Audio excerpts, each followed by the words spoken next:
जी, तो आज हम आपको लाए हैं चकवाल के इंतहाई कदीम कब्रिस्तान में। बिलीव भी है और अगर आर्कियोलॉजिकल रिसर्च भी की जाए तो यकीनन ये रोए ज़मीन का वो वाहिद खित्ता होगा जहाँ पे सारी सिविलाइजेशन एक ही जगह पे गुजरी होंगी।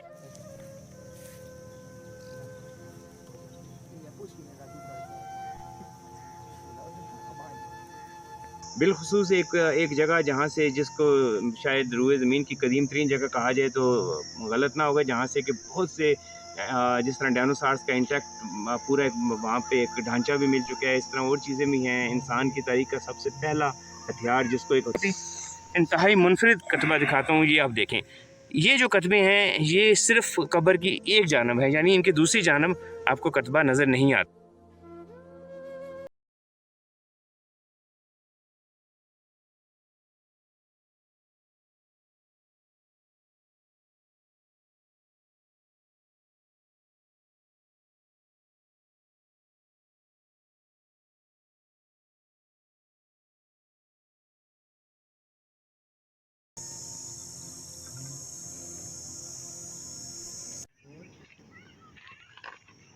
जी, तो आज हम आपको लाए हैं चकवाल के इंतहाई कदीम कब्रिस्तान में।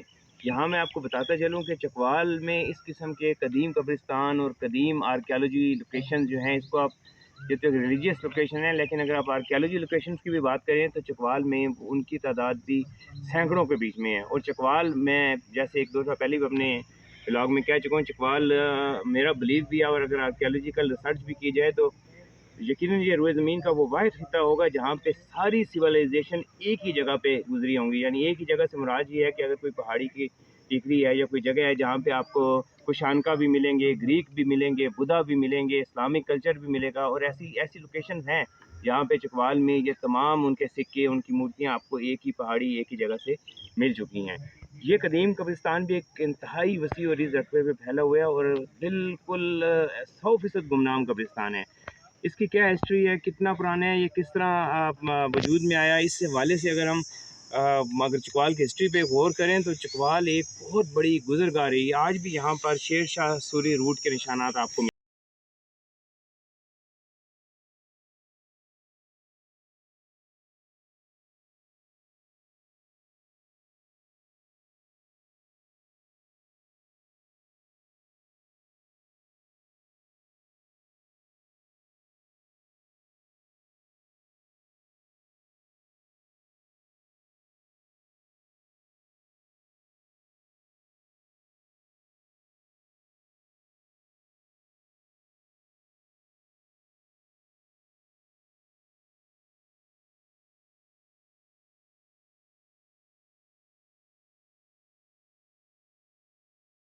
म्यूज़ियम अगर चले जाएँ तो जितने कारवां या काफ़िले गुज़रा करते थे, जिनमें कि अफ़्रीका, चाइना या जिस तरह लोग अक्रॉस द वर्ल्ड जाते थे हज के लिए, उन तमाम के रास्ते चकवाल में से होके गुज़रा करते थे और इस तरह की कदीम कब्रिस्तान या इसी किस्म के नक्शो नगार की कतबों की हमल कब्रें या इससे भी कदीम कब्रें आपको चकवाल में कई मकामात पे नज़र आ सकती हैं।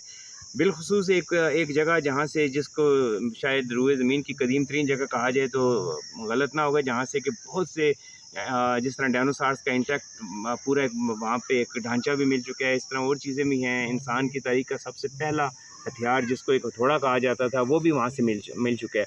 उस जगह पे भी कुछ 10-15 कब्रें इतनी मुनफ़रिद और इतनी अजीब हैं कि उनको भी आपको किसी दिन दिखाएँगे तो आप हैरान रह जाएँगे कि वो कब्रें जो जिन पत्थरों से वो तराशी गई हैं और वो बाकायदा मैं तो उनको एहराम मिस्र के दौर की कब्रों का नाम देता हूँ, क्योंकि उनकी जो तराश-खराश है वो इतनी अजीब और इतनी मुनफ़रिद है और उनकी मतलब एक चौरस पत्थरों को काट के और वो जिस पत्थर को काटा गया है, एक साहब से एक दफ़ा मैंने उस जियोलॉजिकल हवाले से डिस्कस की तो उन्होंने कहा जी ये पत्थर तो आपके इलाके का है ही नहीं, ये तो ग़ालिबन अफ़गानिस्तान का या कहीं और का है। उसपे इंशाअल्लाह ताला एक प्रॉपर व्लॉग भी उन कब्रों को भी हमने आज से कुछ 6-7 साल पहले पहली दफ़ा वहाँ पे पहुँचना कदरे मुश्किल है, पहाड़ी इलाका है, जीपेबल है, फिर आपको एक काफ़ी मुश्किल पहाड़ पैदल चल के जाना पड़ता है।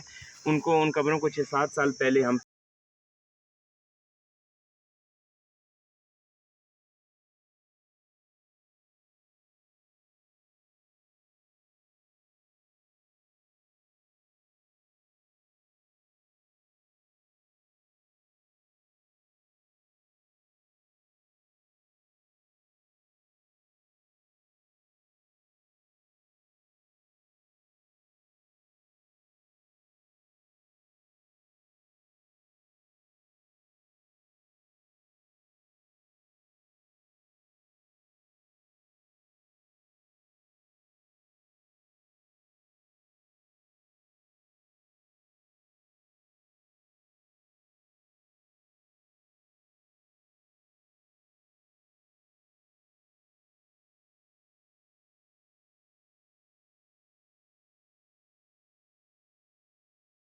बहुत ही इंफरादियत की हामिल है और बहुत बहुत आप उनको कई लिहाज से बहुत मुनफरिद भी कह सकते हैं। ख़ास तौर पे एक हमने आपको कतबे दिखाए जो कि लाल रंग में थे, और उनकी वो जितनी कब्रों के वो कतबे हैं, वो अगर आप गौर करें तो वो तमाम कब्रें मुख्तलिफ़ नौइयत की हैं और उनको वो ज़मीन के हमवार हैं।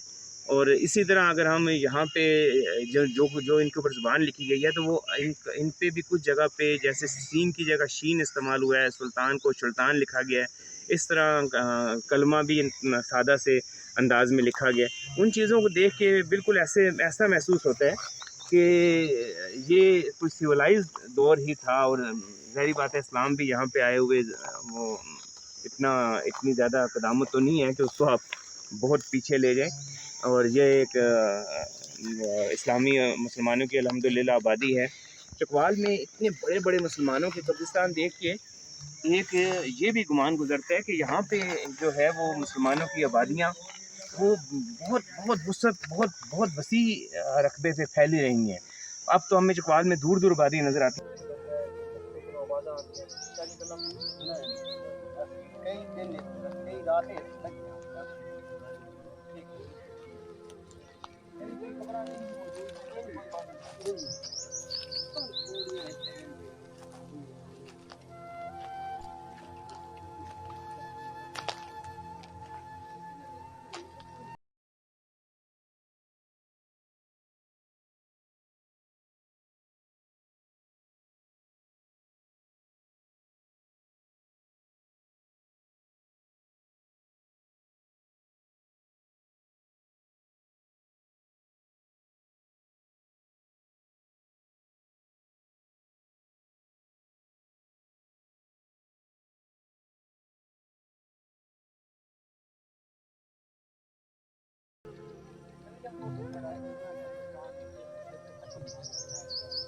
आप जैसे ये इस कब्र पे अगर आप गौर करें और इसके नक्शो नगार पे भी आप गौर करें, दरमियान में से ये कब्र काफ़ी हद तक बैठ चुकी है।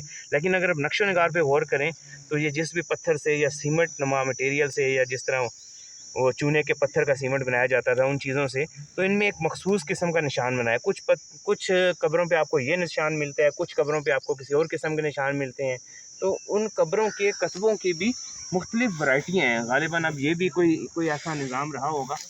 मैं अभी आपको एक बड़ी इसमें दिलचस्प यानी छोटे छोटे ब्लॉक्स में हैं, फिर बाज़ इतनी इंटेक्ट कब्रें हैं जैसी आपको हमने दिखाई कि वो 2 ढाई फुट की भी हैं, यानी बच्चों की भी हैं। लेकिन उन बच्चों की कब्रों पे भी उन बड़ी कब्रों जैसी कस्बों पे उसी किस्म की नक्शा निगारी की गई है।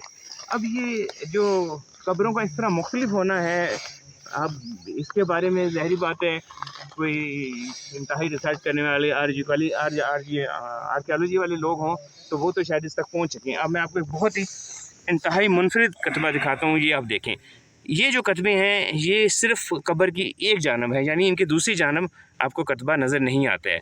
इसको आप देखें तो इसके ऊपर आप रंग देखें, फिर ये जो ब्लॉक बनाया गया है इसकी भी कोई ना कोई ज़रूर कोई सोच रही होगी। ये ऐसे ही कोई खाली किसी बच्चे ने नक्शा नगारी तो नहीं की होगी। आप यहाँ देखें, फिर इसको प्रॉपर एक मेहराब की शक्ल दी गई है। इसकी अगर दाएं बाएं देखें तो और चीज़ से इस किस्म के कतबे भी यहाँ पे मौजूद हैं। तो आप इसको एक बहुत बड़ी, इस कब्रिस्तान को एक बहुत बड़ी मिस्ट्री कह सकते हैं।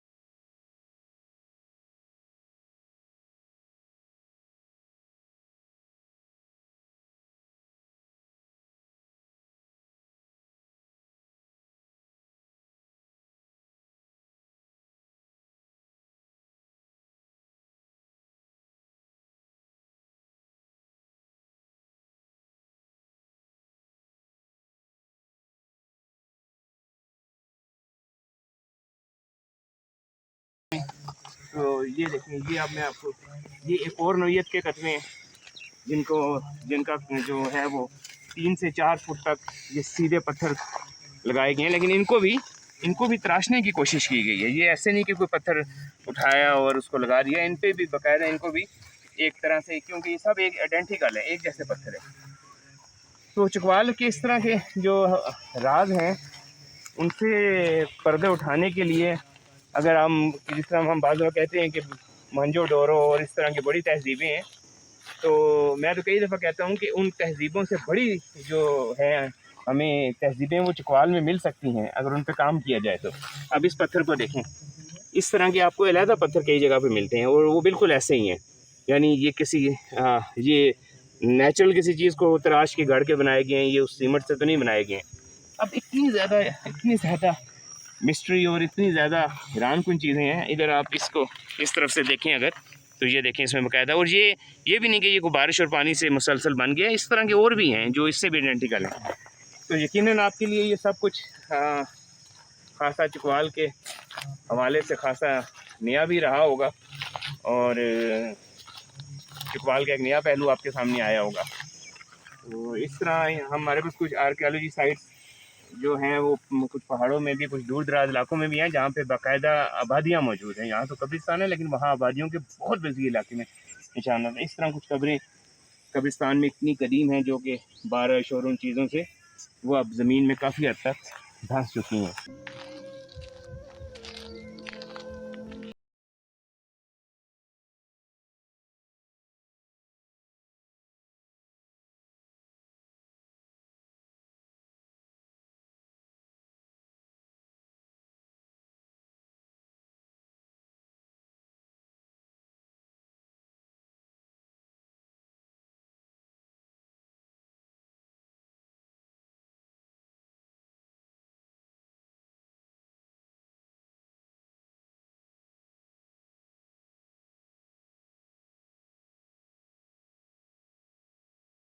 इस पे आप देखें, इस कब्र पर एक और निशान है और ये भी निशान कई जगहों पर ये निशान इस तरह का आपको मिलेगा।